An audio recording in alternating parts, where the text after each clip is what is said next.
Breaking news చూస్తున్నాము. సూర్యాపేట జిల్లాలో రాజకీయ కక్షలు బగ్గుమన్నాయి. యాకారంలోని బీఆర్ఎస్ నేత దారుణ హత్య జరిగింది. మాజీ సర్పంచ్ చింతలపాటి మధును తల మొండెం వేరు చేసి అతి కిరాతకంగా చంపారు కొంతమంది గుర్తు తెలియని దుండగులు. 3 ముక్కలుగా నరికి 3 గోనె సంచుల్లో శరీర భాగాల్ని వేసి ఎస్ఆర్ఎస్పి కాలువలో మృతదేహాన్ని పడేశారు నిందితులు. పాత కక్షల నేపథ్యంలోనే మధు హత్య జరిగి ఉండొచ్చని ప్రాథమిక విచారణలో తెలిసింది. గతంలో హత్య కేసులో కూడా నిందితుడిగా మధు ఉన్నారు. ఆ ప్రతీకారంతో మధును వేటాడి నిందితులు చంపి ఉంటారు అంటూ ప్రస్తుతానికి సూర్యాపేట జనరల్ హాస్పిటల్కి మృతదేహాన్ని తరలించారు. నిందితుల కోసం పోలీసులు గాలింపు చర్యలను చేపడుతున్నారు. ఒక్కసారి సూర్యాపేట జిల్లాలో రాజకీయ కక్షలు బగ్గుమన్నాయి. అక్కడ మరి ప్రత్యర్థులు ఎవరు? కావాలనే మధుని మట్టు పెట్టారా? గతంలో మధు ఒక హత్య కేసులో, అప్పుడున్న సర్పంచ్ హత్య కేసులో ప్రధాన నిందితుడు. మధు మాజీ సర్పంచ్గా కూడా పనిచేశాడు. సో మొత్తం మీద మధుకి రాజకీయ కక్ష వల్లే మధుని మట్టు పెట్టారా? ఒక్కసారి ఆ ఫ్యామిలీ ఎంతగా బాధపడుతుందో వాళ్ళ ఆర్తనాదాలు వినే ప్రయత్నం చేద్దాం.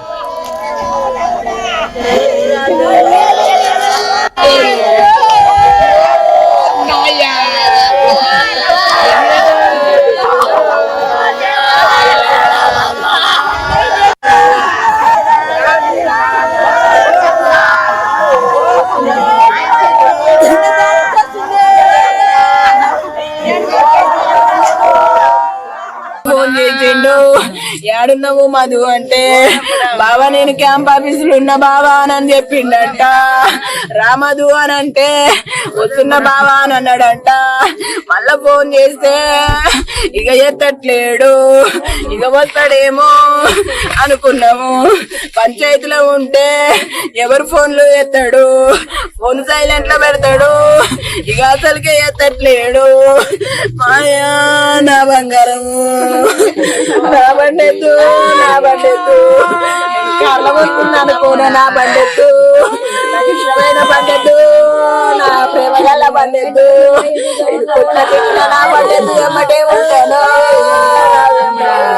నాకు చిన్న చిన్న పిల్లలు, నాయన బండెత్తు, నా ప్రేమ గల్ల బండెత్తు, నా బండెత్తు ఎమ్మటే ఉంటాను.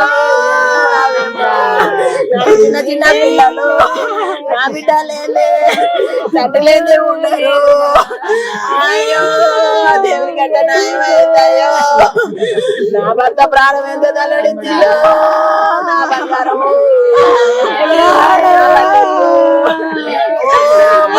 పోయినావు, ఎవరు తీసుకుపోయారు, ఎందుకు పోయినావు, మాకేమి చెప్పలేదు, మళ్ళా వస్తా అని చెప్పినావు, ఇక రాలేదు, ఇక ఫోన్ ఎత్తట్లేడు.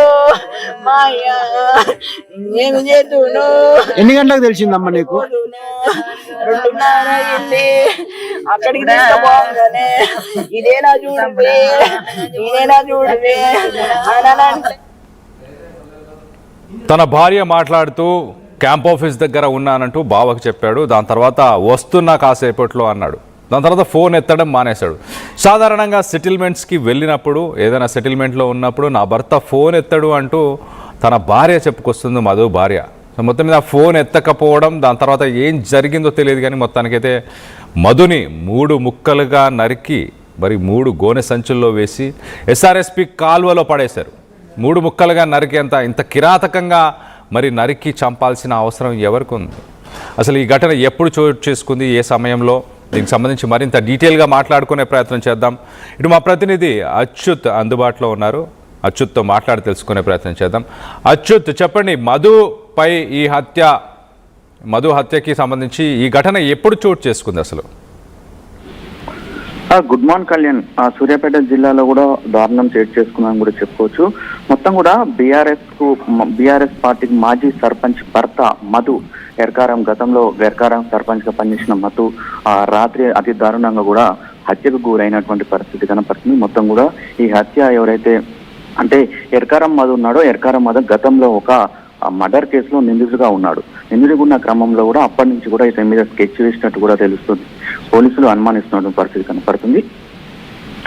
నిన్న ఉదయం 11 గంటలకు ఇంటి నుంచి బయటికి వెళ్ళిన మధు ఇక తిరిగి రాని రోగాలకు వెళ్ళిపోయిన పరిస్థితి కనపడుతుంది.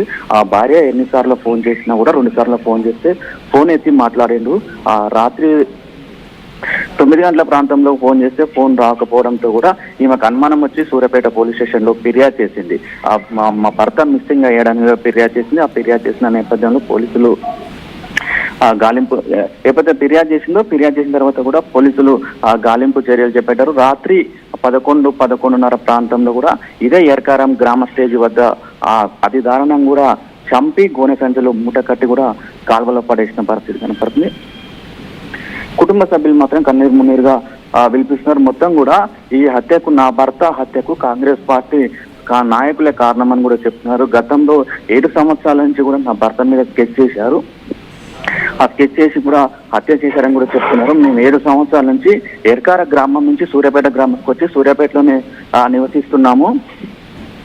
ఇటు నివసిస్తున్న క్రమంలో కూడా ఈ మర్డర్ జరిగిందని కూడా చెప్తున్న పరిస్థితి మాత్రం భార్య మొత్తం నిన్న పిటిషన్ ఇచ్చిన తర్వాతనే కూడా ఇది వెలుగులోకి వచ్చిన పరిస్థితి కనపడుతుంది. మొత్తం కూడా దీనికి సంబంధించి ఒకటే ఆరోపణలు వస్తున్నాయి. మొత్తం కూడా కాంగ్రెస్ పార్టీకి సంబంధించిన కార్యకర్తలే నా భర్తను పొట్టన పెట్టుకున్నారని కూడా భార్య ఆవేదన వ్యక్తం చేస్తుంది. కళ్యాణ్, రైట్ అచ్యుత్, ప్రస్తుతానికి కేసు నమోదు చేశారా? ఎవరైనా ప్రాథమిక విచారణ చేశారా? రైట్ మధు, కళ్యాణ్, మొత్తం కూడా ఆ కేసు నమోదు చేశారు. మొత్తం పికెటింగ్ నిర్వహించారు. ఎర్కార సమయంలో ఇంట్లో నుంచి బయటికి వెళ్ళడం జరిగింది. దాని తర్వాత మధ్యలో ఒకసారి తన భార్యతో మాట్లాడినట్టు తెలుస్తుంది. సాయంత్రం 8-9 గంటల తర్వాత తను ఫోను ఎత్తకపోవడంతో 11 గంటల సమయంలో పోలీసులని ఆశ్రయించింది. ఆ భార్య తమ భర్త కనిపించకుండా పోయారు, ఫోన్ ఎత్తట్లేదు, ఏదో జరిగి ఉండొచ్చని.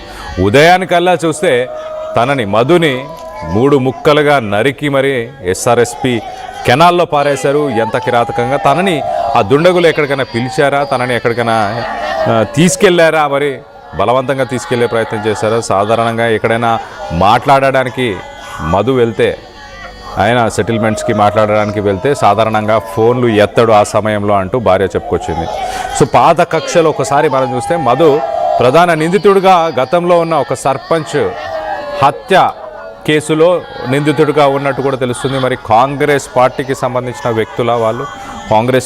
సంబంధించిన వ్యక్తులే ఈ దారుణానికి పాల్పడి ఉండవచ్చు అంటూ మధు భార్య చెప్పుకొస్తుంది. సో ఈ ఘటన ఒక్కసారిగా సూర్యాపేట జిల్లాలో అక్కడున్న ప్రజలు ఒక్కసారిగా షాకుకు గురయ్యారు. పరిసర ప్రాంతాల్లో ఉన్న వారంతా కూడా ఒక రాజకీయ నాయకుడు, అందులో ఒక పార్టీకి సంబంధించిన వ్యక్తిని ఇంత కిరాతకంగా ఒక ఉప సర్పంచ్గా